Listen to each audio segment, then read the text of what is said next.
Bueno, buenos días a todos. Vamos a arrancar con esta segunda mesa pre-congreso, y ahora aquí ya es la antesala directa del congreso que nos va a reunir la semana que viene, a partir del jueves. Tenemos el placer de presentarles el libro del congreso, Resistencia al Edicto de la Imprenta. ¿Se ve ahí? Bueno, que ya saben que la venta es anticipada del libro y que los ejemplares son limitados, así que el que lo quiera lo puede ir adquiriendo. Tenemos hoy una mesa especial donde vamos a hablar de las adolescencias contemporáneas con dos invitados de lujo, así que a disfrutar y nos vemos la semana que viene en el estudio. Buenos días. Bueno, vamos a agradecer la participación tanto de Gabriel como de Silvina en esta mesa, que para nosotros es tan importante. Va a empezar hablando Gabriel. Gabriel es especialista en gestión y conducción del sistema educativo Flaxo, licenciado en educación UBA, profesor de enseñanza primaria normal número 4, docente en distintas universidades, UBA, UNAUR, MRN y el Instituto Superior de Profesorado Joaquín de González. Trabaja en asesoría y formación de docentes y equipos directivos. Columnista de educación. Integrante del Consejo Nacional de la Calidad de la Educación del 2023 al 2026. Fue preceptor, docente, directivo y asesor en escuelas primarias y secundarias, así como también consultor del Ministerio de Educación Nacional y Ministerios Provinciales de Educación y otras asociaciones de la sociedad civil. Coordinó el equipo que elaboró el diseño curricular del nivel secundario del Ministerio de Educación de la provincia de Chubut. Fue subsecretario de Educación del Ministerio de Educación de la Nación del 2003 al 2015. Integró el Comité Consultivo del Programa Nacional Conectar Igualdad. Es investigador y fue director del equipo de investigación sobre la construcción de la comunidad en la escuela, la judicialización de las relaciones escolares en el nivel secundario. Universidad Nacional de Curilán. Coautor de varios libros: Violencia en plural, Sociología de las violencias en la escuela de 2003 y Violencia escolar bajo sospecha. La escuela inquieta, explorando nuevas versiones de la enseñanza y del aprendizaje, del Innoveduc, 2013, compilador y coautor con Marcela Martínez y Gustavo Gali de Judicialización de las Relaciones Escolares. Conversaciones con Philippe Meurier, de Editorial Innoveduc, 2019. Bueno, Gabriel, le damos la palabra y te escuchamos. Bueno, buenos días. En principio, agradecer la invitación. Recuerdo que una vez ya estuve acá, así que está bueno volver a algunos lugares. En la pedagogía, que es el tema del trabajo, repetir no es lo mismo que redundar. La redundancia es fundamental. Y bueno, redundar significa volver a pasar. Así que en ese sentido está bueno también volver a pasar, porque nunca uno vuelve a estar del mismo modo, ¿no? Porque han pasado muchas cosas desde que vine a la universidad. Es como un... Así que eso, agradecerles de poder estar acá y viene mi tiempo y compartimos un poco perspectivas, después intercambio con ustedes. Sé que también está siendo grabado y lo están viendo también compartir, no pueden estar físicamente acá. Así que empiezo con una escena de un jueves a la mañana en una escuela, ¿no?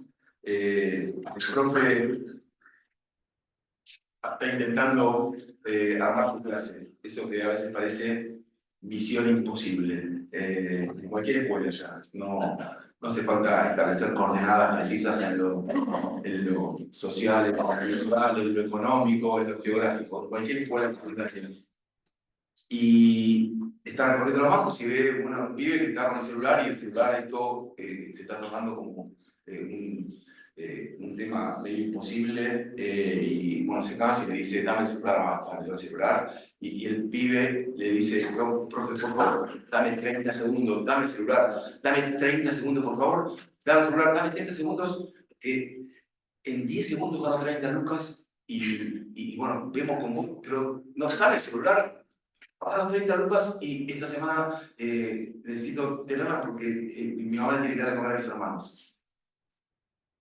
Y esta escena que acabo de contar, tan rápida como impactante, me la contaron hace un par de semanas un compañero con quien trabajo, digamos, ¿no? De una escuela del conurbano, por última. Empiezo con esta escena. Me parece que está bueno empezar con una escena concreta de lo que ocurre con un pibe que podría ser un pibe con el que ustedes, desde unas perspectivas profesionales, clínicas, institucionales, también se encuentran. ¿Pero por qué empiezo con esta escena? En un espacio en donde la idea es poder pensar en los adolescentes, en las adolescencias, hoy, ¿no? Entre el exceso y la elaboración. Porque creo que vivimos en un mundo, y nuestro país es bien parte, en donde impera cierta lógica que yo le llamo de zócalo televisivo, en el modo de subjetivar la realidad, o de aprender el mundo. Incluso explicarlo. Vivimos en un estado permanente de zócalo televisivo. Y el panelismo quizás es como una especie de subjetividad dominante. No digo nada errático ni tampoco hiriente, ¿sí? La máxima oficialidad que conduce el país proviene del panelismo televisivo. Y eso lo planteo como una lógica de subjetividad dominante. Entonces, me parece que esta lógica de zócalo televisivo, este panelismo como trampolín de acceso a la visibilidad o subjetividad dominante, también tienden a plantear cierta lógica que yo diría que es de opción binaria. Entonces, cuando cuento la anécdota del cuento, uno la puede interpretar desde esa lógica que acabo de enunciar, en donde lo binario calza mejor para poder, en todo caso, vivir, no sé si más tranquilo, pero al ritmo cardíaco de lo que hoy, en todo caso, se reclama, digamos, ¿no? Que es a veces no involucrarse demasiado, negar un poco y seguir para adelante, como se pueda, ¿no?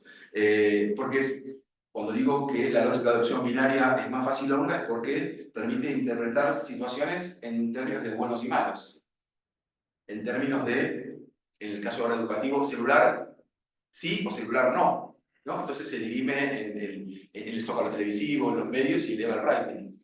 O secundaria, ¿no? Repetición sí, repetición no. Entonces todo el mundo se pone así, pues dice, ahora en la provincia de Buenos Aires, en una especie de populismo pedagógico, ya no se, digamos, no se va a poder repetir más, se acabó lo que era la escuela. Y escucho gente profesional diciendo eso, y a la vuelta de la esquina te das cuenta que ese profesional que se enoja con eso, manda a su hijo a la escuela de la Ciudad de Buenos Aires, que hace 2 años hizo lo mismo, pero nadie, digamos, hizo ningún revuelo.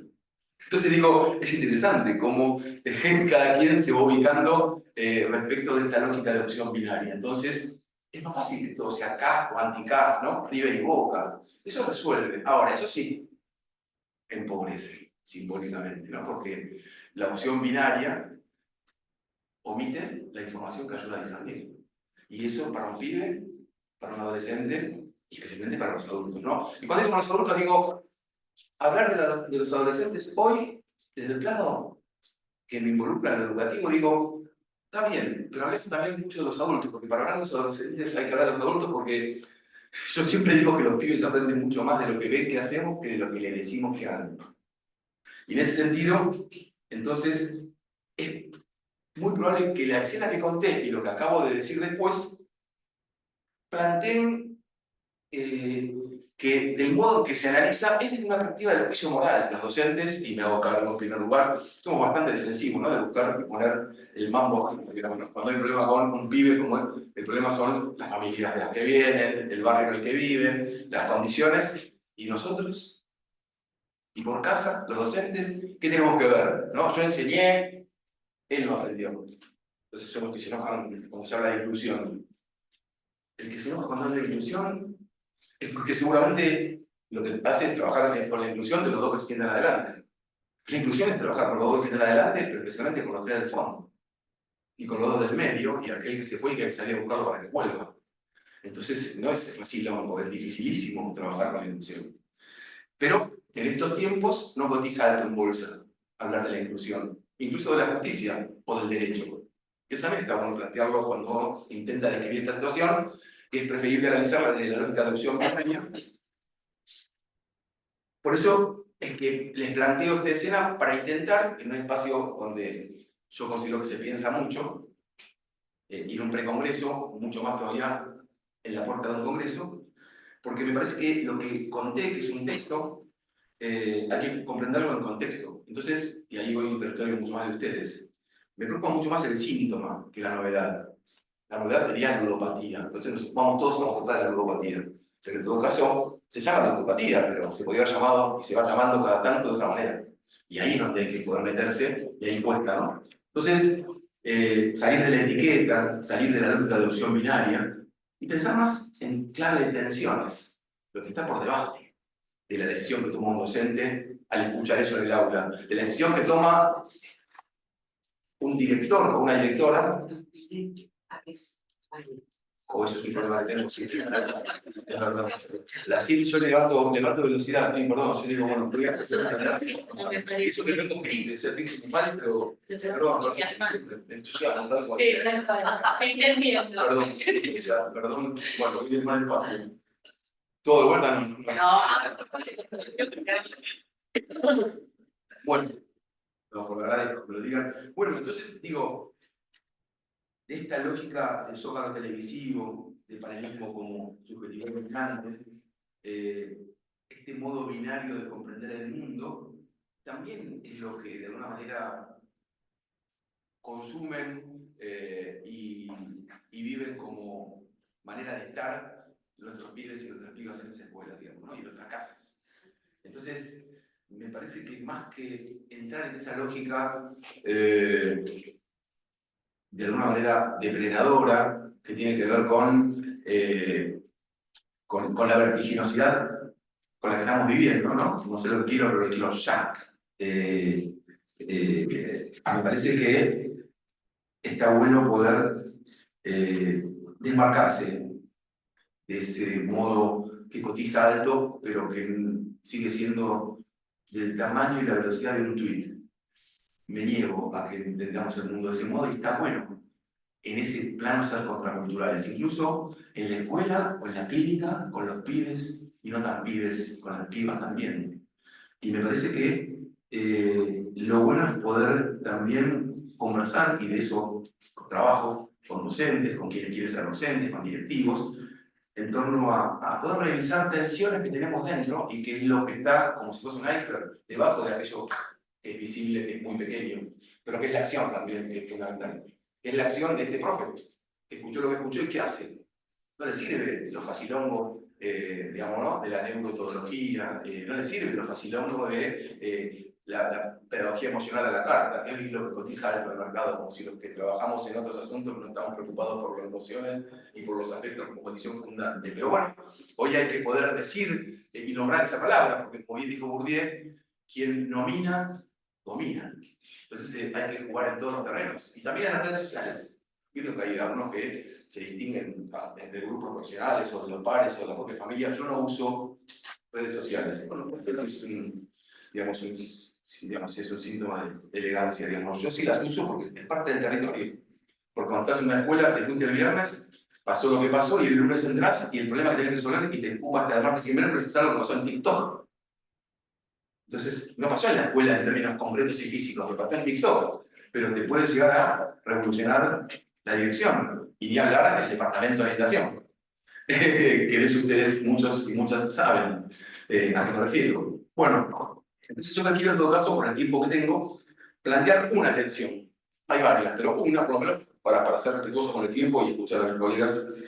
Y una tensión que me parece que puede ser interesante para plantear es entre dos modelos que quizás, entre otros, se debaten dentro de ese profe y dentro de la directora que de alguna manera después se va a reunir con ese profe, cuando le plantee lo que pasó, o de la trabajadora social y el psicólogo, que son parte del departamento de orientación, que van a acercarse y los van a involucrar.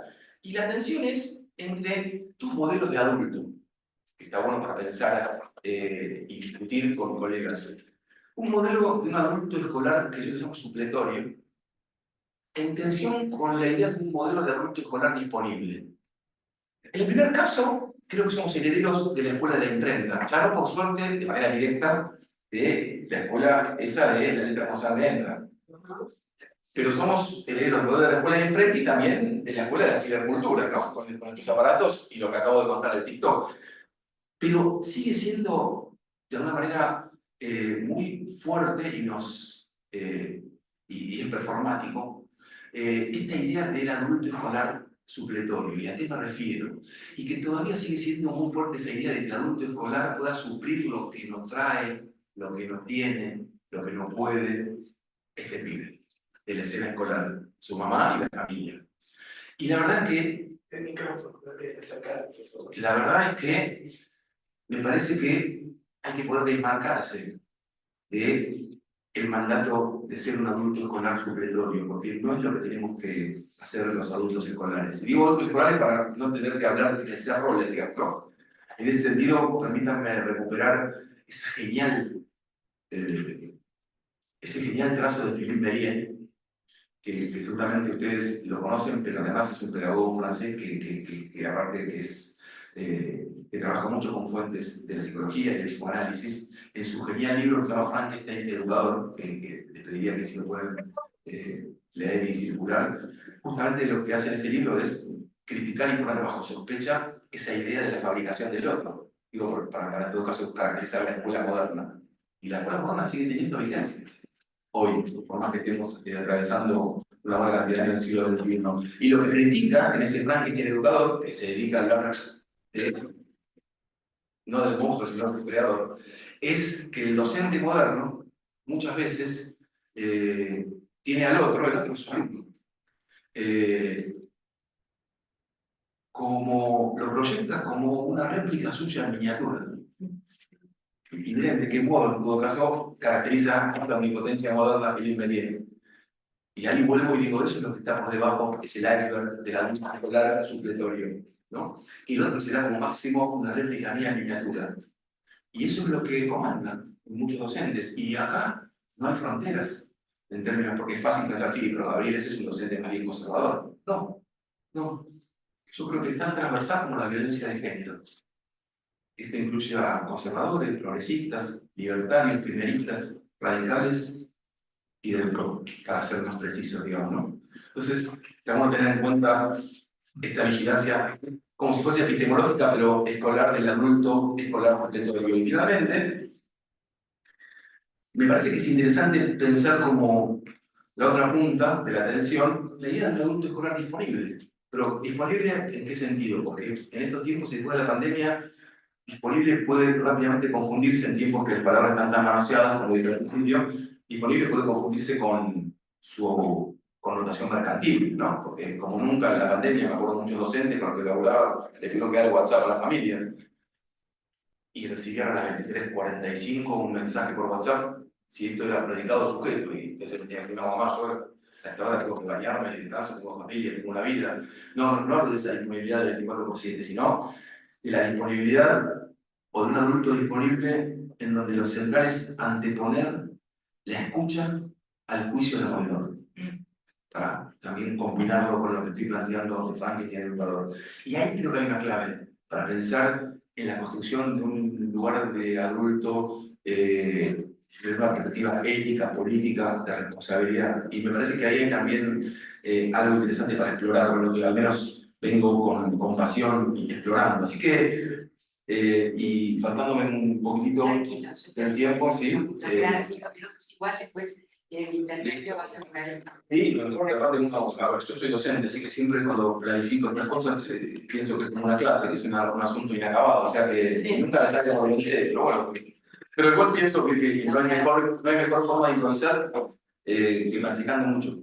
Siempre le digo eso a los estudiantes, no me dicen nada, yo prefiero preguntar. Los que mejor improvisan en la docencia y en el deporte han sido muy planificadores.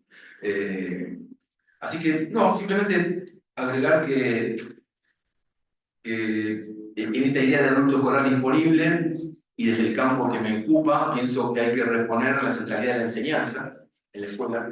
A veces también en esta lógica binaria nos resbalamos en opciones binarias que son falsas, como por ejemplo la de, y acá creo que es un tema interesante para compartir, la falsa opción binaria de enseñar o cuidar.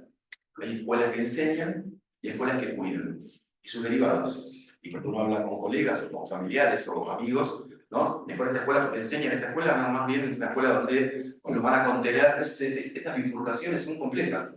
Yo creo que hay que pensar en clave formativa, y en eso trabajo, y en intervención también, que la escuela que enseña está cuidando. Y cuando la enseña cuida, y cuando la escuela, me vino cuando la escuela cuida está enseñando, digamos, ¿no?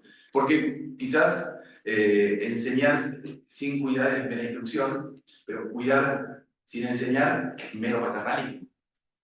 Entonces está bueno también pensar esto para darle predicado si el sujeto es en qué se autoriza un adulto escolar disponible, ¿no?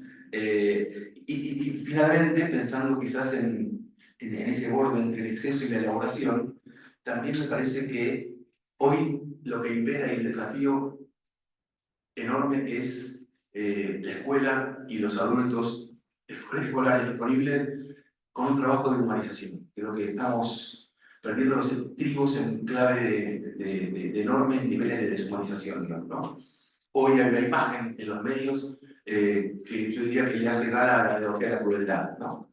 Mostrar cómo desde la oficialidad y del poder se agasaja a quienes colaboraron en un acto de crueldad contra los más viejos, que son nuestros padres, nuestros abuelas y abuelos. Es tan grave como aquella foto en donde, digamos, se realizaba un festejo mientras no se podía enterrar a los propios que fallecían en pandemia. Entonces, en esta lógica también está bueno hablar, cuando pensamos en los chicos, de excesos y elaboraciones, cuando los adultos la pillan tanto, ¿no? Y entonces pienso que el desafío es reponer la palabra, allí donde impera el impulso. Y ese es el desafío clave de la pedagogía, de la escuela, en el nivel inicial, pero también en quinto año, ¿no?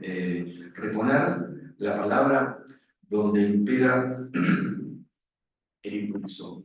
Y también, y cierro con esta idea, guarda, por eso empecé con la escena que elegí, para desmarcarnos de esa lógica de opción binaria, del discurso facilongo o del juicio moral, levantando el dedo.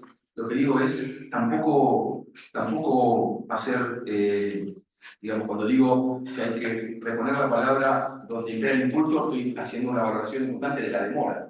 ¿No? La demora en responder tanto de un vino respecto a la decisión de un par, como de un docente frente a la interpelación violenta de una mamá. Digamos, pero guarda, tampoco hay que romantizar, por ejemplo, en un elogio a la lentitud. La escuela hoy es contracultural, a diferencia de la época en la que decimos mucho de lo que veo, por una cuestión que me imagino que estamos acá. Ahora, y la escuela es contracultural por los ritmos que planteamos, que podés sentarte en un costado a leer un cuento entero, cuando pareciese que no nos bancamos, ya la ansiedad y la pantalla nos permiten sentarnos a leer un cuento en la esquina de la escuela, y eso es contracultural, y también apela y permite de alguna manera la constitución subjetiva otra por parte de esos pibes y la escuela. Entonces, pero digo, tampoco romantizarlo de modo tal de alguna manera dejar, no, solo uso celular, solo uso las redes, no, porque eso es de alguna manera eso es un gesto tan omnipotente como el que critica Philippe Meyer, pero de esta época, digamos, ¿no? Entonces digo, hay que poder de alguna manera involucrarse con el problema, y eso es lo que creo que a los adultos les cuesta más, involucrarnos con el problema. Entonces la inclusión no es tanto bla bla bla bla, sino que es involucrarte con el otro. Yo lo aprendí una vez en un seminario con directivos cuando hablamos de la inclusión, usamos a Freire, y cuando un directivo que laburaba en Ensenada, en condiciones bien complicadas, le pregunté qué era la inclusión para él, y dijo, para mí está muy bien lo que decís y todo lo que dicen. Para mí la inclusión es involucrarme con los pibes. Creo que eso es algo que nos falta involucrarte, que es involucrarte con todo lo que estamos imaginando, ¿no? De física, corporal y subjetivamente. Bueno, tiempo acá. Sí. Muchas gracias.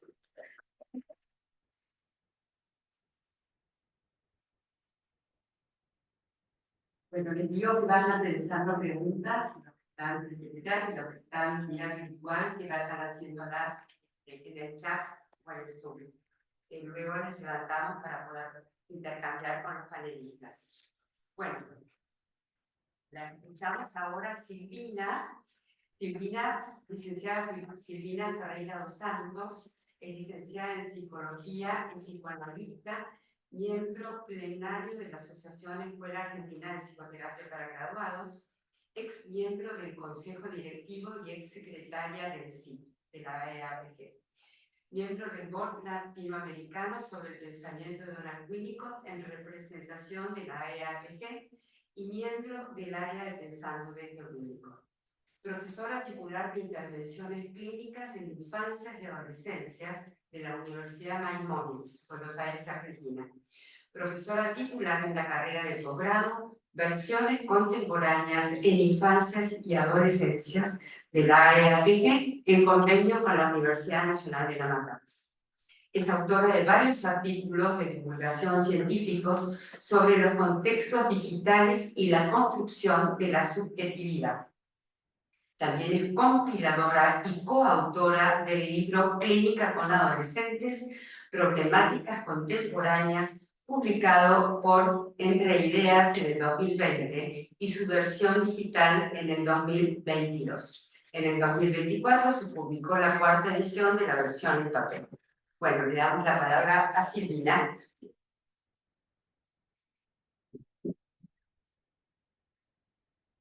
Hola, ¿cómo están? Es un gusto estar acá, un gusto estar con Gabriel. Quiero agradecerle a Viviana Garbulski y a toda la comisión de Congreso por esta invitación. Hay mucha gente amiga ahí, Aníbal, ¿no? Alejandro, Laura. Y también por la elección del tema. La verdad que paradójicamente nos preocupa mucho porque también hay poco espacio para pensar infancia y adolescencia. O sea, eso es una de las cuestiones que vengo observando. Muy interesante el recorrido que hizo Gabriel, que me hizo el recorte de la escena que él hace, me hizo asociar con otra escena que plantea, digamos, la problemática que tenemos en mano, ¿no? Es decir, vemos una infancia y una adolescencia jugada por plataformas, jugada por el contexto, es decir, muy recortada al autoconservativo, y una infancia y una adolescencia que tienen muchas dificultades y tratan de jugar, es decir, de armar un proyecto vital. Creo que en ese meollo estamos tratando de ver cómo intervenir justamente con toda la dificultad y la complejidad que hay ahí en esa intersección. Bueno, me acompañé de varios textos para armar este texto, creo que porque necesité endulzar un poco la situación. Entonces, están acompañándome, no están del todo referidos, y apelé a la literatura.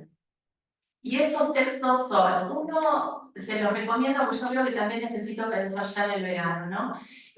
Uno son Los Cansados, de Sierra, que es un texto, la verdad es una joyita porque es un diario, parece un diario íntimo de un padre con un hijo adolescente. La verdad es precioso para pensar también muchas cosas que trajo bien. El otro libro es Los Reyes de la Casa, que es el de Vigan, que es bastante actual. El otro texto es El fin del amor, querer y coger de Tamara Terenbaum, que es un libro que leí porque lo leían todas las pacientes adolescentes, había que leer qué leían ahí, más contra el vaticinio de que no leen. Y finalmente con otro que me sirvió de epígrafe. Recorto una escena también. Cerca de las piedras y los nenúfares había dos ranas heridas, una yesada, la otra con una venda atada alrededor del ojo. Parecían ranas que habían sido besadas y besadas con violencia, pero se habían quedado ranas. Entonces las niñas les hurgaban la piel para extraer los balines y las vendaban con gasa, mientras sangraban y se retorcían. Pocas de ellas sobrevivían. Una de las niñas, Sils, hizo una pintura de esto. La enmarcó, la colgó y la tituló ¿Quién se hará cargo del hospital de ranas? Sobre la anfibedad de nuestros pacientes adolescentes contamos con sobradas pruebas. Pero ¿cuáles son los desafíos, malestares y sufrimientos que les plantea transitar su adolescencia en el mundo de hoy? Algunas notas disonantes se escuchan en los consultorios. Los terapeutas dicen al unísono, están estallados. Los adolescentes, los consultorios, los analistas. Creo que esto también hablamos un poco de la persona del analista. Llegan heridos, urgidos, resignados, desahuciados. Nos vamos encontrando con una clínica del arrasamiento derrumbe, la desesperanza y el vacío, en el que predominan impulsiones que tienen el cuerpo como protagonista, autolesiones, bulimia, anorexia, intentos de suicidio. Derroteros más compulsivos, alentados por la lógica algorítmica, consumos y apuestas. De fallecimiento de los movimientos deseantes que aparecen como apatía y aburrimiento. A diferencia de otras épocas en las que los adolescentes corrían riesgo por salir al mundo, hoy nos encontramos con abroquelamientos narcisistas, en los que aparece el riesgo del no riesgo. ¿Hacia qué mundo encaminarse hoy? Tienen una visión bastante ajustada de un mundo terrorífico y catastrófico, por los peligros y la escasez de perspectivas a futuro con los que se encuentran. Tienen una pasión por el tener o poseer que no se debe solo a un consumismo voraz, sino también a una historia de deprivaciones y pérdidas acontecidas por diversos colapsos económicos sociales, que los aterroriza con escenarios de exclusión y marginalidad que ya ocurrieron. Se sienten inmensamente solos, carentes de sostén ambiental, familiar, institucional y social, como también, esto es toda una novedad, como también de vínculos de paridad amparantes. Funda el destrato en las interacciones que la virtualidad exponencialmente amplifica. Posteo, cancelación, fugacidad de los contactos, escrache, apriete, bullying, etc.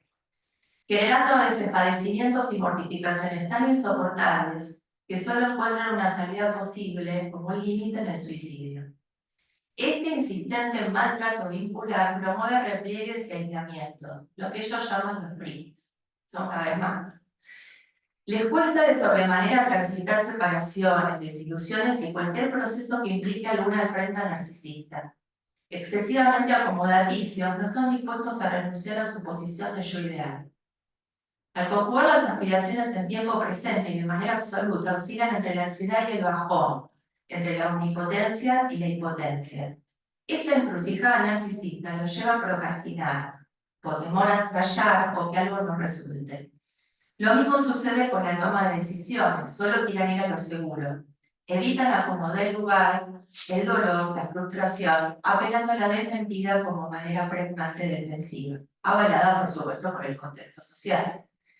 También presentan dificultades para disfrutar o tener experiencias de placer.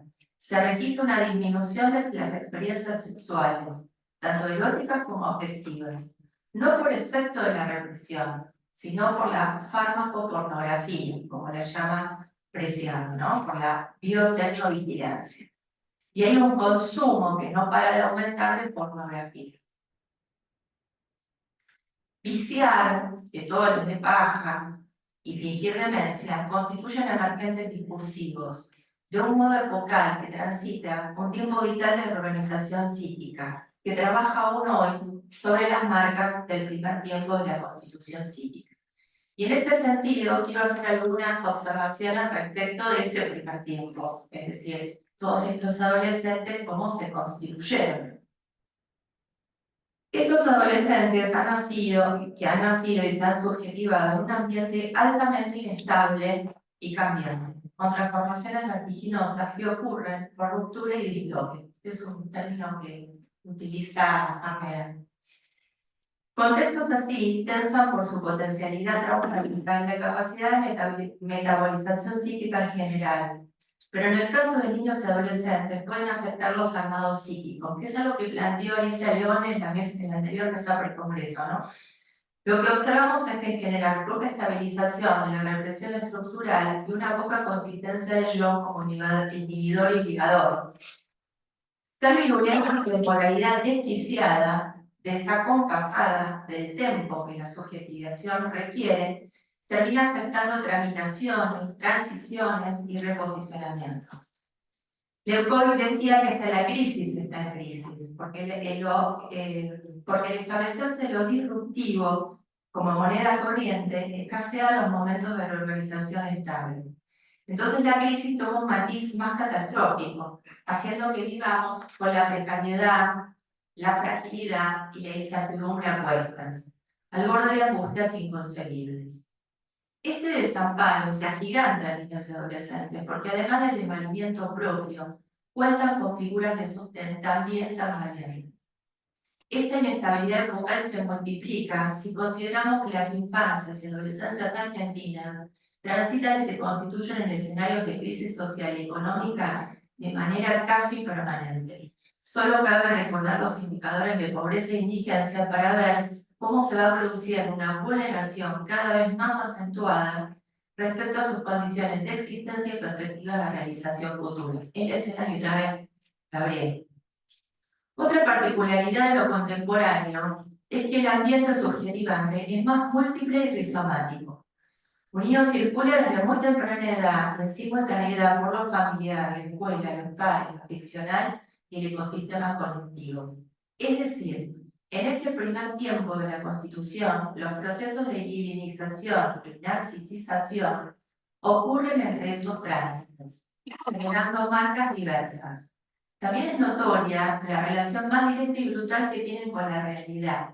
La falta de filtro o barrera por una menor mediación adulta y porque los recursos psíquicos se encuentran en construcción, lo cual los hace presa fácil de intromisiones, es decir, no metabolizables ni traducibles aún para un niño, afectando su producción psíquica. A diferencia de lo que sería un traumatismo que pone en cuenta, ¿no?, el armado de la constitución psíquica, digamos, que diviniza. Digamos, como decía el epígrafe, que son pesados, es decir, portan las marcas del amor y de la ternura, pero también son pesados con violencia, es decir, tienen marcas del trauma, de la sobreexcitación. Por lo cual quedan restos remanentes excitatorios que mueven a lo convulsivo, a una espera de metabolización. Ya desde su infancia, la lógica algorítmica comenzó a jugar su partida y trabaja sigilosamente alentando modos compulsivos de satisfacción, contando con el beneplácito parental, aquello que se llama sharing, ¿no? Es decir, hablamos mucho del uso de los chicos, pero no de la exposición de los adultos a la virtualidad. Succiona datos, monetiza gustos y preferencias, arrincona la subjetividad de la avanzada de una automatización inerte por resguardar algo de su propia espontaneidad vital.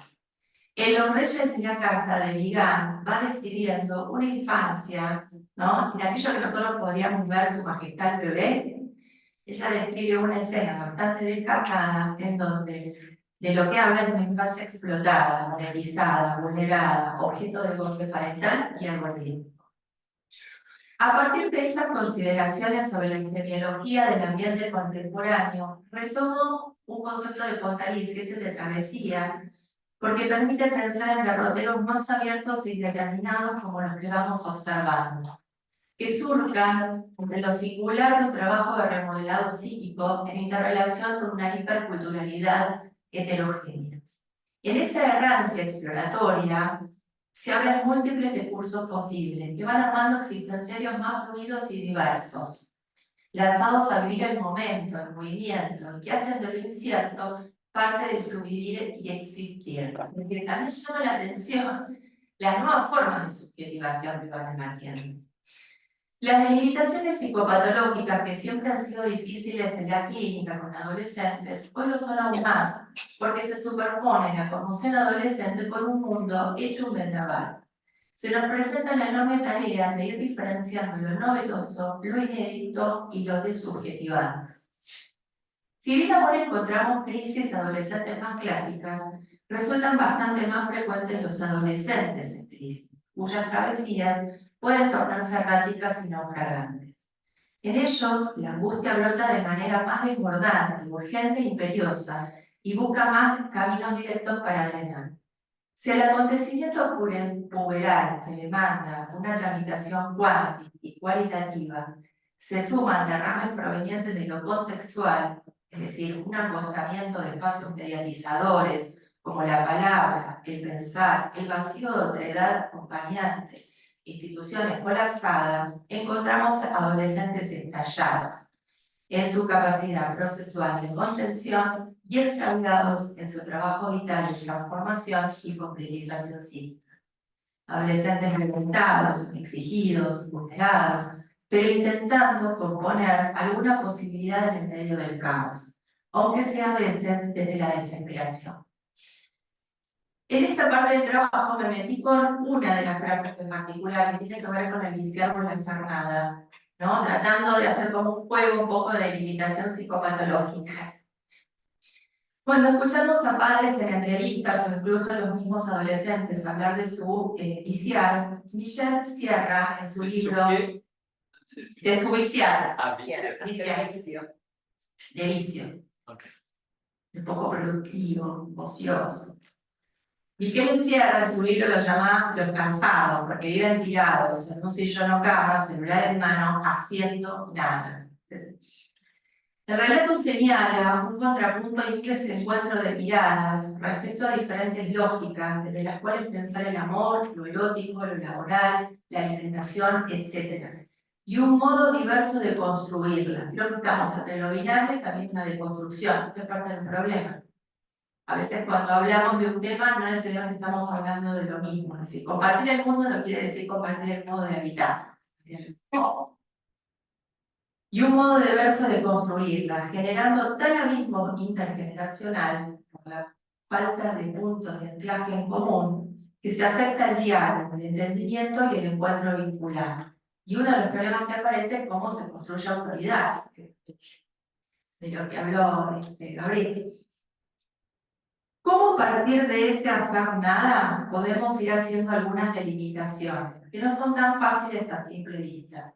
Porque en un mundo abrumador y ensordecedor, hacer silencio, desconexión, puede transformarse en condición necesaria para experimentar un tiempo vivo y creador. En cambio, otras veces el aburrimiento refleja el susto del vacío interior, del cual se intenta huir con distractores. Tomé bastante de un libro de Sapolsky, que es un filósofo que me gusta, trabaja todo el tema del tiempo, trabaja bastante el tiempo del aburrimiento. Y él dice, cuando no sabemos hacer algo de nosotros mismos como consecuencia, es la nada la que inicia algo con uno. El aburrimiento puede ser la cara de la incapacidad para jugar, o bien la contracara de la incapacidad.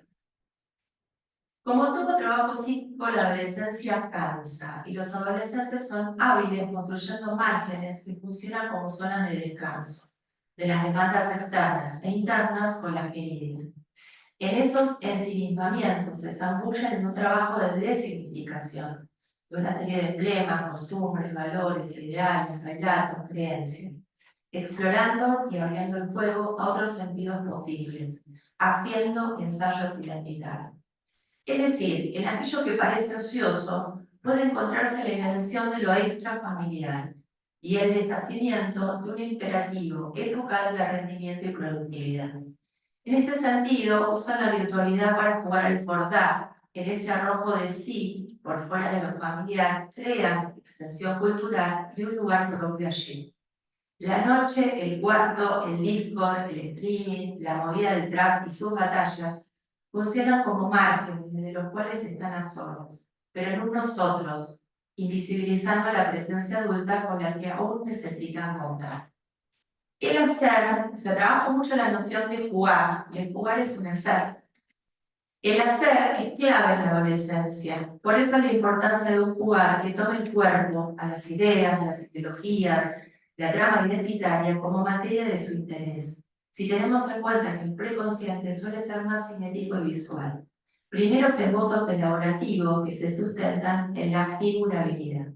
Esa devoción por las imágenes se entiende considerando su tránsito por un tiempo de reversión del narcisismo, como así también su predilección por los videos, que traen lo móvil para contar sobre su propio derrotero, y con su edición o intervención muestran un proceso de reescritura psíquica en curso. En el camino de esa ampliación y complejización de la trama representacional, los adolescentes van buscando y tomando prestadas representaciones en palabras de películas, series, podcasts, para ir tramitando su sentir y malestar.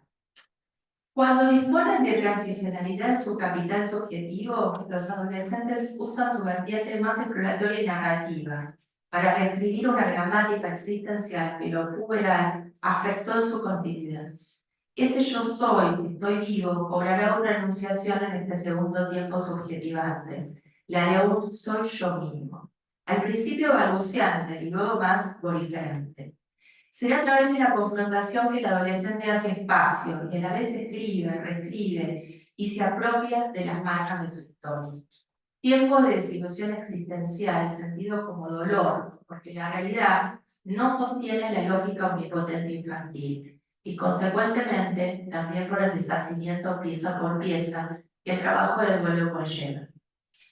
Winnicott nos recuerda que crecer es un acto intrínsecamente agresivo, pero su derrotero subjetivante requiere de la supervivencia ambiental. Es decir, no se trata de una tramitación solo singular, también depende de la regulación narcisística del conjunto familiar y de las posibilidades de salida que aloje lo social.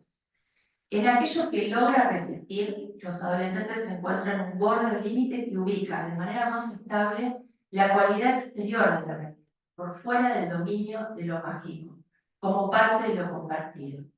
Quiero señalar algunos otros derroteros, digamos, que puede ir teniendo esto cuando con lo que interactúan es con una falla ambiental. Cuando el ambiente inhabilita procesos de renuncia o de institución, el adolescente queda encerrado en la lógica narcisista, no hay salida. Sin posibilidad de construcción, la omnipotencia se hace defensiva y aparece la pasión por el tener y una merma de experiencias de omnipotencia, sin dificultades para llevar adelante todo tipo de proceso. Quedan estancados en una niñez eterna, es decir, no crecen, uno puede decir, no crecen, se agrandan, que no es lo mismo. Quedan estancados en una niñez eterna, lo que los lleva a una escalada de violencia para generar algún desprendimiento. Lo que quiero situar es una particular dificultad epocal para deponer esa hipertrofia narcisista tan esperable en los inicios de la adolescencia. Porque la desmentida no cesa, es más, el fingir demencia es el modo de buscar y sortear el dolor, la frustración y la imposibilidad. En ese tiempo vital adolescente de extrañeza corporal y referencias identificatorias vacilantes, el adolescente puede transformarse, como dice Curretti, en un obeso consumidor de marcas, porque en un perfecto consumismo, el adolescente hace de la marca prótesis y sostén identitario, o también fascinarse con fundamentalismos y líderes que prometen lo idílico como una realidad a no renunciar. Otro derrotero es que lo agresivo encuentre el camino de regreso sobre sí, como vemos en tantos adolescentes que viven cansados, aburridos, con manifestaciones somáticas, imprecisas, conductas autolesivas o intentos de suicidio. Cuando no hay hacia dónde ir, no hay perspectiva de futuro, o este es terriblemente incierto o arbitrario, se producen movimientos de desinvestidura del mundo, de los movimientos deseantes. Al girar en ese loop vacío, se lanzan al dolor y la violencia como modos de componer alguna ligación y existencia. En este sentido, me ayuda a pensar Corea y Le Breton, que señalan cómo las heridas corporales autoinfligidas, en estas heridas lo que tiene valor es la marca en sí, como algo que se siente como permanente. Se trata de formas dolorosas y torpes, pero de incluirse en el mundo, de recuperar el control, de reparar el sentido para existir. Es desde la corporeidad como última trinchera, desde la cual producen alguna marca de la cual asirse. Si bien se trata de un juego con la muerte, lo que se procura es mantenerse vivo, despojarse de la muerte que se le pega a la piel. En este sentido, las autolesiones son buscas de autocuración, es decir, intentos de marca, ¿no? No es casual la marcación en la piel, en una sociedad del espectáculo lanzada en la visibilidad y lo escópico desenfrenado. La piel no termina de funcionar como envoltorio de limitación entre el interno y el externo. Si pensamos en infancias que han habitado la extremidad, ¿cómo construye un borde que la dignidad se pueda replegar y encontrar un lugar para lo íntimo? ¿No? ¿Cómo se resguarda esa zona de no comunicación que decía Willico? Cierto aislamiento que necesita el ser para preservarse y sostenerse. Otras veces se encierran en ciertos abroquelamientos de tinte paranoide. Se trata de adolescentes amurallados en su hogar, pero también aislados dentro de la familia. Entonces, lo cual lo podemos leer como, no lo terminamos de poder leer como endogamia, aunque tenga ese efecto. En la proeza de sostener algún reparo, levantan paredes, se repliegan, se deserotizan. Ya terminé. Varios vienen señalando, entre ellos Beringes, cómo se trata de una generación que, que no tiene desinterés por el sexo, pero sí por el sexo compartido y aumentar el consumo de porno. Se trata de una sexualidad regulada por los algoritmos y el mercado del deseo. En esa gamificación de la sexualidad se extrae la posibilidad de encuentro con otra edad y se produce la encerrona en una vincularidad que no es tal. Bueno, dejo acá, así podemos conversar.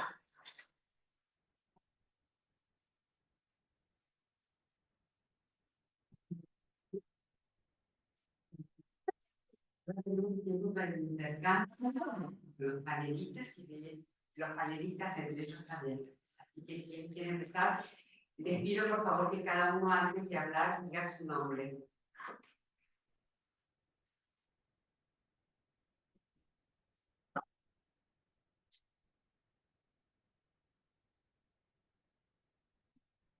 Bueno, tienen algunas preguntas que hicieron por el Zoom.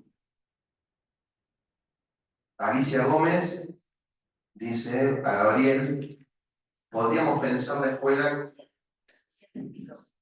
Ahí. Bueno, Alicia Gómez dice a Gabriel, ¿podríamos pensar la escuela como ámbito de contención y facilitador de la elaboración en relación al bombardeo de estímulos que recibe el adolescente o niño de las redes y los medios? Federico Donofrio, a Gabriel, dice, Gabriel, siempre es un gusto escucharte y tenerte participando en la querida IAPG. ¿Te parece que hay alguna forma de desarticular o superar las postulaciones binarias de la realidad? ¿Qué podría hacerse según tu parecer para integrar el cuidado y la educación en la escuela? Alicia Levin, muchas gracias al panel, necesario abordaje tanto en las escuelas como para el psicoanálisis. Pregunto, si la subjetividad es una construcción con el otro entre rupturas y disloques, como dice Silvina, ¿cómo vemos los abordajes actuales psicoanalíticos? Es decir, ¿qué permanece y qué cambia? Alejandro Rosas. Si pueden ampliar los expositores, ¿cómo construir autoridad en la actualidad en relación a lo institucional y a la adolescencia?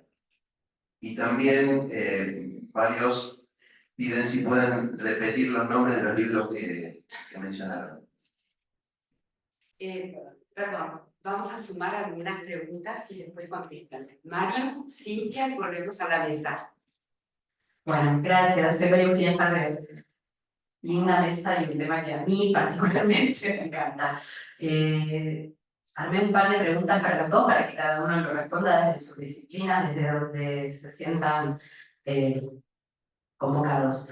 En principio, me pareció fundamental, inexcusable, el tema del ritmo que trajiste, Gabriel. Todo el problema del ritmo, que para mí tiene que ver con el problema del tiempo, ¿sí? Y que tiene que ver para mí con una máxima, con algo que dice Freud y que a veces, qué sé yo, pasa inadvertido, ¿no? Y dice que nuestra percepción del tiempo está hecha de discontinuidad. Y creo, y esto es algo que creo, no sé, yo lo creo y me parece que mucha gente también piensa como yo, que en esta época estamos en una época de estímulo continuo. Que los dispositivos digitales, de los cuales yo he sido y sigo siendo una ferviente defensora, pero a veces, cuando son obligatorios, por ejemplo, como cuando pasó en pandemia, generaron una continuidad del estímulo de muy difícil transformación. Así que bueno, eso me gustaría que ustedes piensen, si es que, no sé, no tienen ganas, la relación entre el ritmo, ¿sí? Incluso el ritmo de la madre, el ritmo del canto, el ritmo de tantas cosas que van rítmicas en esta vida, en relación al estímulo continuo. Bueno, y después el lugar de los adultos. Me encantó, Silvi, la referencia al lugar de los adultos en el tema de sharing. Porque nos olvidamos que nosotros ahí también tenemos algo que hacer, que no hacer, y lo hacemos igual. Gracias. Cintia, y volvemos a la mesa. Mi nombre es Cintia Chantry. Gracias por las exposiciones. Me quedaban algunas preguntas. Quería preguntarle a Gabriel si cotiza en bolsa el vínculo con el otro sin dispositivo mediante, ¿no? Y bueno, que como hablabas de lo que cotiza y no cotiza en bolsa, a mí me parece que ese tema me parece importantísimo. Me estoy ocupando de los vínculos persona a persona, ¿no? Después también me dijiste una frase que me resultó muy fuerte, que es quien domina, y me hizo acordar a 1984, digo, ¿no? En relación a la bibliografía que traes, ahí el protagonista lo que hacía era transformar todo a una nueva lengua, inventar una nueva historia, digamos, ¿no? Y hay algo de la imposibilidad de nominar que bueno, que estaría bueno poder charlar.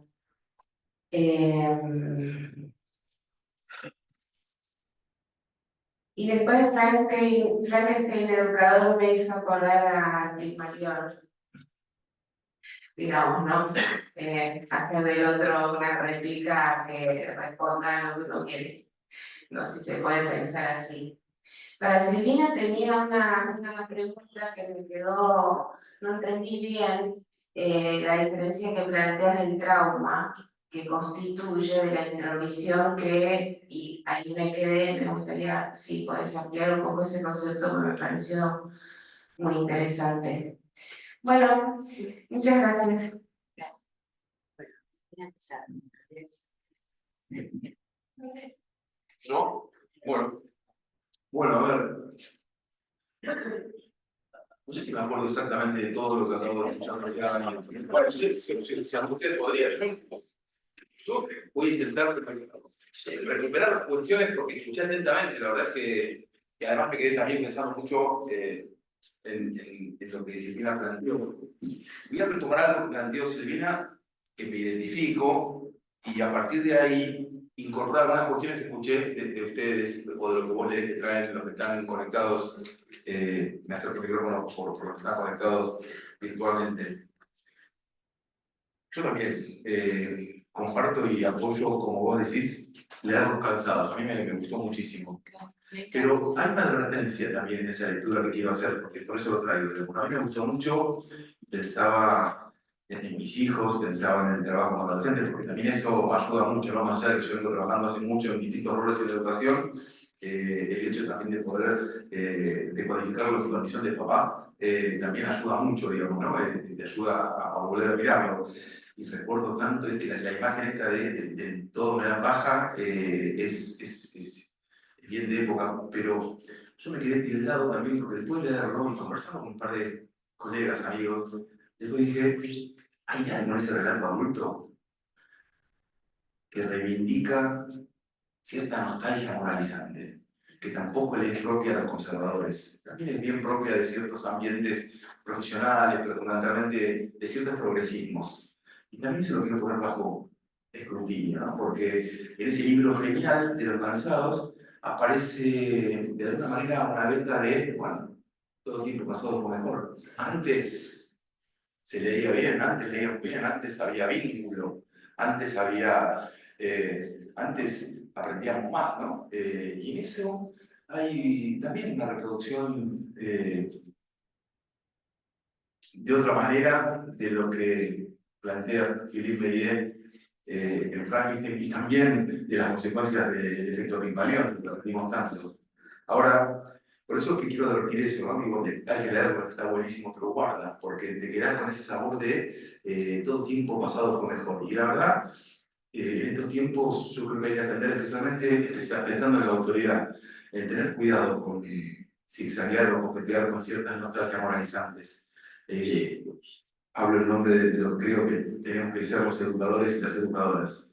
Siempre lo que viene va a ser mejor, por más que estemos atravesando tinieblas, digamos, ¿no? Si no, siempre hay posibilidades de dedicarse a ponerse o a tener un plan psiquiátrico, pero me parece que hay que tener cierta condición ética para los que estamos trabajando con pibes, con docentes.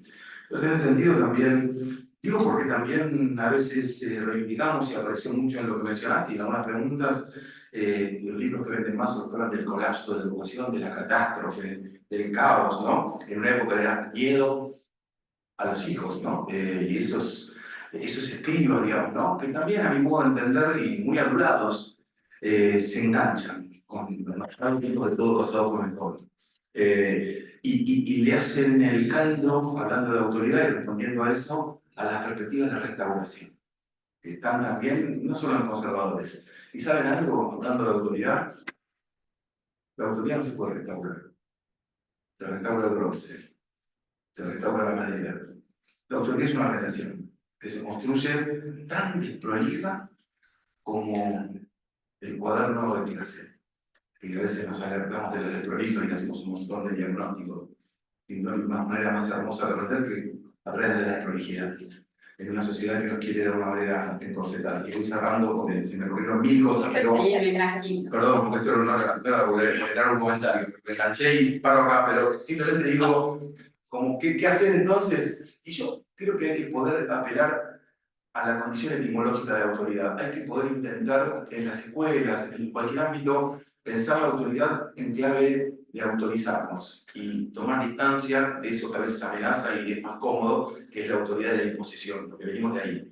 En estos tiempos aparece nuevamente, hay que autorizarse, ¿en qué? En un montón de cosas, no me da el tiempo, pero en el caso de la escuela, en la enseñanza, en los hospitales, en la prevención y en curar, porque si no, en todo caso, en las instituciones y las familias atravesamos un camino regresivo, ¿no? A veces patológico. Entonces digo, me parece que lo que hay que construir es autorizaciones que tengan que ver con la vida y una última cosa, que no dije en toda la exposición, pero que siempre de una manera creo que es fundamental frente a la cultura de la selfie, al narcisismo ya de una manera pornográfico, hay que apelar a juntarse con otros y claro que al vínculo, juntarse de cuerpo presente, eso no es copiarle, o sea, de eso trabajamos, o sea, eso es vivir.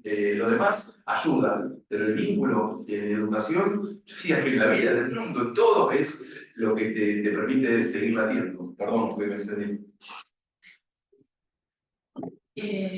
Voy a poner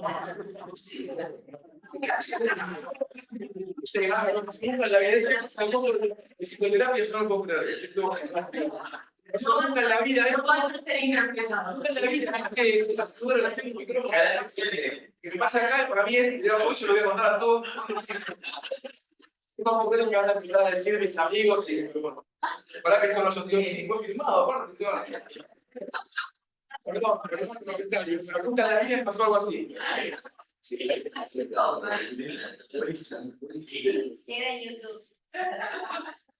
Bueno, algunas de las cosas que ha dicho. No quiero expoliar demasiado, pero es interesante porque en el libro Los Cansados, para mí, toda la lectura, lo que ubica es una resonancia afectiva que está teniendo el padre, que uno le encuentra todo el tiempo cuando trabaja en escuelas y escucha adultos también en la clínica. Una sensación de perplejidad y desorientación. Es decir, el manual que tienen, que puede transformarse, como dice Gabriel, en una bajada de línea y en cierta alianza, pero también el registro, cuando se habilitan más esos padres, a no estoy entendiendo lo que pasa. Creo que este es un punto, porque hace la construcción de la organización. Es decir, cómo trazamos un puente con una generación que está a un abismo y que ya no nos escucha. Este es un problema que tenemos, ¿no? Es decir, escucha a alguien más generacionalmente joven. Esto para pensar también estrategias de intervención. cómo nos avivamos y quizás hay que armar dispositivos más amplios de intervención institucional donde a la escucha de ellos tomen una palabra más valorizada. ¿Por qué está valorizada en el adulto? Porque lo que ellos sienten es que cada vez que viene el adulto a hablar les va a decir qué hacer. Lo ven a ese niño o adolescente desde una carencia que el adulto, como decía Gabriel, les va a aportar. Entonces, el adulto no se presta a hacer con. Y hacer con supone una intervención armada de capitalidad, ¿no? Uno también da lugar a la otra edad, con lo que la otra edad tiene para dar. Y lo que tienen para dar es muchísima experiencia en la virtualidad que nosotros desconocemos. Si hay alguien que tenga una imagen cruda de la virtualidad, son niños y adolescentes. Nosotros tenemos a veces una imagen incluso bastante romantizada, o nos quedamos como en una superficie de lo que pasa. Entonces me parece que cuando uno los puede escuchar, los puede alojar, le da lugar, arma lugar, creo que ahí se produce un acercamiento. Y otra vez creo que volvemos a reposicionar algo que me parece central, como dijo Gabriel, que es cómo hacemos prácticas de lo que sea, pero donde instituimos otra vez lo humanizante. Porque lo que hay es de prevención, de diferentes maneras, o sea, traté de trabajar diferentes excesos. Y eso me parece que es una resistencia, y es algo constructivo, digamos, si pensamos que todavía hay mucha oportunidad, hay mucho por hacer. En este sentido, como fui situando excesos, lo que quería era como diferenciar, tomando un poco la planche, sobre todo a Silvia Breichman, que la tengo más leída, es la diferencia entre aquello que llega al psiquismo y que ayuda al mal psiquismo y aquello que lo desbarata y tiene un efecto desorganizador. Entonces, en la implantación de la pulsión, esa parasitación sexual y simbólica, en la libidinización, se van produciendo marcas. Y esas marcas ponen en marcha el aparato. Esa es la diferencia entre implantación, como la situación simbólica y sexual, por el lado de, como lo cuenta Silvia Breichman, y la intrusión. En la intrusión, algo de la barrera falló, se introducen elementos que no son metabolizables.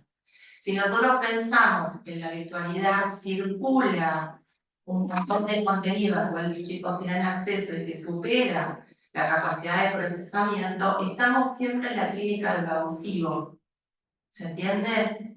Y eso atenta contra todo el procesamiento, incluso sexual, digamos, psicosexual. Lo que plantean, a ver, vamos con la tecnología otra vez. Yo creo que la tecnología está avanzando y está copando un campo porque se lo dejamos copar.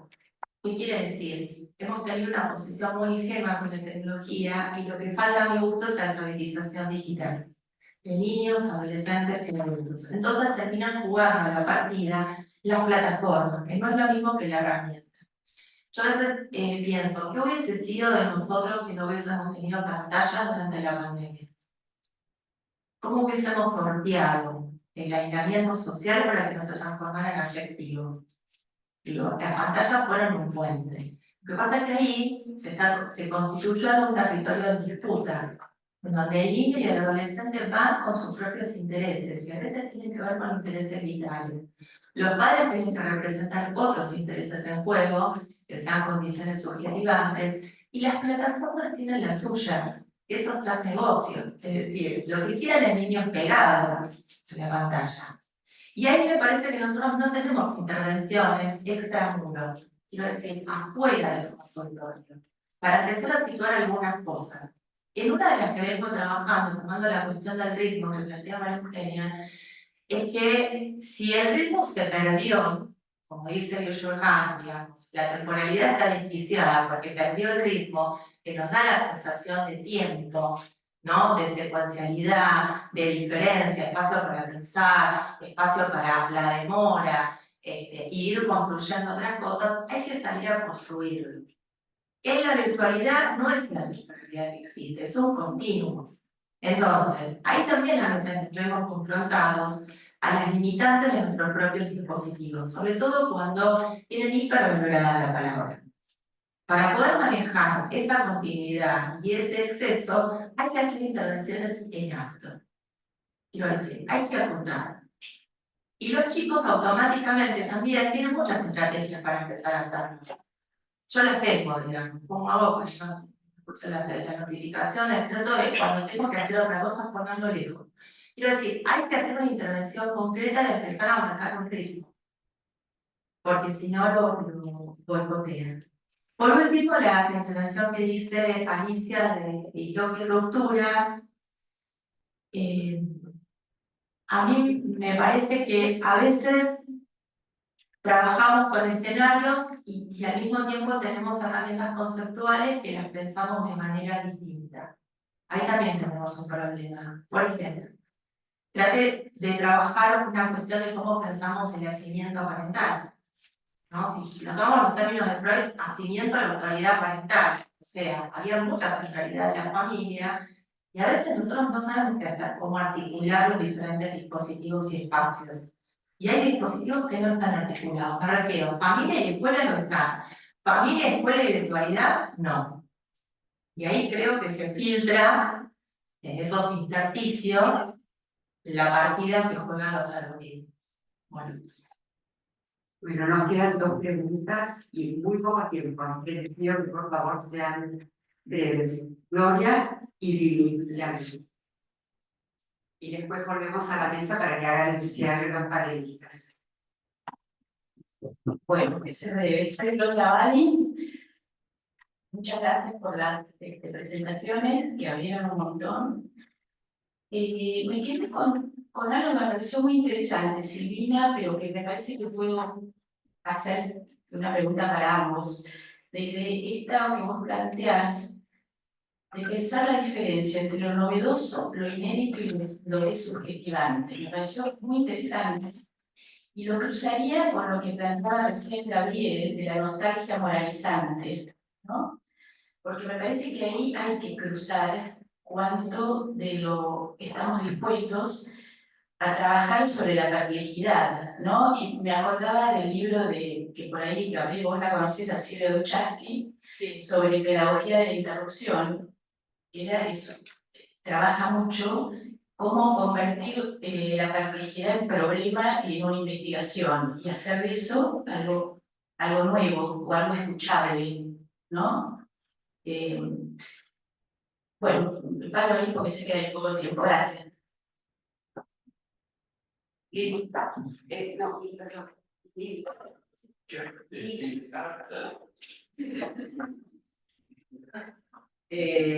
Lilian, me conmovió y me alegró escuchar el impresionante currículum de Gabriel que estuviera la palabra preceptor. Y digo, con lo que su nombre implica, de lugar de adulto disponible, me pregunto. Para Silvina no vamos a tener tiempo, pero me queda la pregunta de el analista entre la luz de señal de lo actual. Tenemos para hablar un poco. Gracias a los dos. Una última muy cortita, Graciela. Gracias. Gracias. No, primero agradecer, no quería dejar de hacerlo.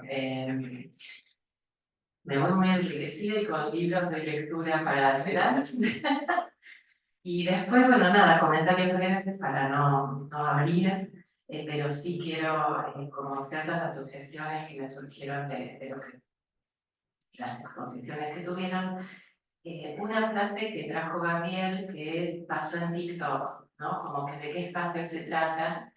Y bueno, la voy a nombrar incluso para estar en un conversatorio en el Congreso, así que Marisol Sena, cuando supervisaba, dirigió mi tesis de maestría, una de las cosas que me dejó, de las tantas charlas que tuve por suerte, fue que me decía que el analista leer el diario para ser una buena analista.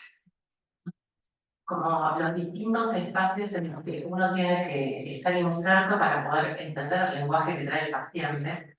Entonces, si pasó en TikTok, uno algo de plataformas tiene que saber, ¿no? Memoria. Y por otro lado, bueno, la apuesta es online, estoy trabajando el tema con un grupo de gente, así que hago investigación en la escuela y comparto el espacio con Silvina. Una de las conclusiones de la investigación que vamos a traer al Congreso, y hago mi marketing del grupo para la ponencia del Congreso, es que el proceso primario arrasa al yo, ¿no? Con el tema de los videojuegos, las redes. Y también el desafío es pensar cómo hacer para que el yo no naufrague, ¿no? Entre el zócalo, no me acuerdo cómo dijo, televisivo, donde lo que está faltando es la narrativa que una los zócalos, ¿no? Gracias. Gracias a todos. Bueno, volvemos a Silvina y a Gabriel para que hagan el cierre. Porque yo me cortan el interview, pero yo hablo un montón. Voy a repetir los libros que los pidieron, me olviden, ¿no? Los cansados de Sierra, después el fin de Los Reyes de la Casa de Vigal, El fin del amor que debí coger de Tamara Tenenbaum y ¿Quién será a cargo del hospital de Rana de Louis Moore? Estos son los 4 libros que tuve. La escena que articulé con la que contó Gabriel fue la escena que trabajan tanto. A mí, psicopedagogía del aburrido es como un libro de cabecera para mí, porque la escena que articulé con lo que decía Gabriel tenía que ver con la famosa escena del galpón, ¿no? Con la problemática de los chicos que llegaban a la escuela y venían armados, pero si les decían que dejaran que volver a la casa no llegaban vivos. ¿Cómo se hacía con eso? Voy a retomar el epígrafe en el sentido porque me parece que la pregunta que marca la nena es una interpelación, porque en toda la escena no hay un referente que se haga cargo, se hacen todos, hacen lo que pueden, digamos, ¿no? Y en este punto pienso que tenemos una situación cómoda, difícil, porque tenemos que intervenir en el medio de un disloque, en el medio de la complejidad, y tratando, ¿no?, de ver cómo en eso ubicamos, como rescató Gloria en mi trabajo, qué de lo que aparece es inédito, es novedoso, digamos, y qué también es desubjetivante. Y en este punto vengo pensando que la función terapéutica tiene que volver a resituar en que el curar es un cuidar, ¿no? La función ambiental, pero también política de lo terapéutico. Es decir, somos de alguna manera el dispositivo analítico, sobre todo el analítico, es una trinchera en donde todavía podemos ofertar condiciones que son más que necesarias en esta época. Es más, sería subversivo si uno empieza a ofertar humanidad. Y eso es tomado como otra validez también, cuando uno lo oferta. Entonces pienso en una clínica política, una clínica ambiental, una clínica donde se sitúe la hospitalidad, donde esté el alojo, la disponibilidad, y también nos abramos a usar muchos recursos. A veces queremos pasar la palabra cuando hay muchas estaciones intermedias que construir, sobre todo con chicos, con adolescentes. Bueno, un gusto estar hoy acá con ustedes y con Gabriel. Muchísimas gracias por la invitación. Bueno, a ver, a mí me parece, y comienzo esta intervención final con lo que recién vos comentabas, que yo comparto plenamente, ¿no? Esto de hay que leer el diario. Yo creo que hay que intentar, y ese es un desafío clave, como profesional, como papá, como pareja, como hijo, hay que intentar acortar la brecha entre lo que sostenemos en nuestras ideas, en nuestro decir y lo que hacemos.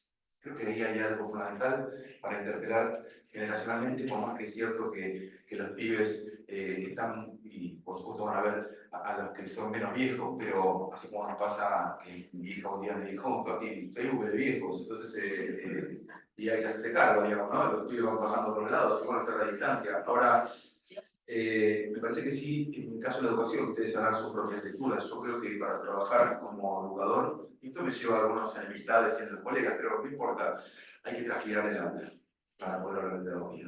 Yo en eso, mientras pueda, voy a seguir andando en bicicleta por la calle, voy a salir a ver el sol, voy a andar por ahí, por acá, por las escuelas, con directores, con maestros, porque a veces cuando uno va creciendo y los espacios profesionales contribuyen a aumentar cierta burocratización y la endogamia. Y a mí me gusta y cada vez más pienso de que poder ir por los bordes y entrar y salir, ¿no? Y cuando lo tenés en términos identitarios, en tu propia vida, hay que practicarlo eso, porque finalmente si no uno se queda con el confort de su discurso, que especularmente te calma, pero que no sirve nada como intervención. Y la verdad es que yo en eso, por eso comparto lo que decís, y particularmente, y para cerrar y también en ese sentido, agradezco tu comentario y nunca me olvido de ese sector y por donde anduve, digamos, ¿no?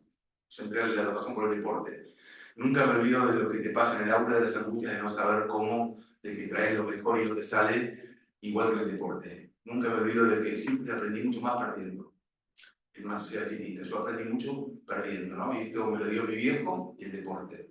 Y creo que en todo caso te fortalece mucho más cuando, en todo caso, no digo que saborees la derrota, no hablo de eso, porque no somos todos. Lo que digo es aprender a perder. En una sociedad que solamente cotiza al ganar, y cuando hablo de cotizar en bolsa, me gusta teoría. En tiempos en que todo se mercantiliza, está bueno usar el lenguaje de los otros, digamos, ¿no? Como también andar chapoteando en las redes. Yo creo que hablé solamente, respondiendo a la pregunta de Philippe Merier y de Franklin, educador, pero también propongo acá, yo suelo hablar en las redes, y las redes ya no las uso ya personalmente, las uso como un espacio de divulgación.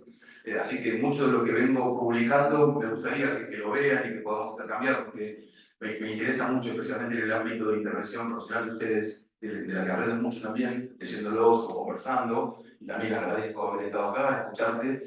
Y finalmente, tu comentario para poder intentar responder a todo lo que recuerdo, esto de la relación entre lo novedoso, el inédito, lo subjetivante y la nostalgia moralizante. Yo vengo trabajando hace un tiempo, en lo último que escribí, y estoy en eso en estos días, porque en la idea, que acá seguramente me van a poder ayudar mucho ustedes, digo, me quede esto picando como una pelota, digamos, ¿no? Yo vengo trabajando mucho con gestión institucional, acompañando equipos de conducción, y el tema que me ocupa y en el que estoy trabajando últimamente es, frente a tanto malestar en las instituciones, y le llamo, transformar la queja en problema. Y allí estoy intentando pensar un dispositivo en el que vengo trabajando con directivos, ¿no? Cómo transformar la queja en un problema sin que eso caiga en cierto voluntarismo, ¿no? Digo, como un dispositivo donde está claro que hay condicionantes estructurales, formales, económicos, pero es interesante como un modo de desafiar profesionalmente a los directivos, digamos, ¿no? Porque si no, te guardas la queja y te enfermas, o te vas, o te defendes. Así que me quedo pensando en esta idea que dialoga un poco también con lo que hace Silvia y otros colegas. Muchísimas gracias. Volviendo a las palabras usadas, gracias por esta ponencia tan humanizante. Los esperamos el miércoles que viene, la Facultad Científica a las 11 y en el Congreso que empieza el jueves a la tarde. Muchas gracias, por favor. Gracias, excelente, excelente.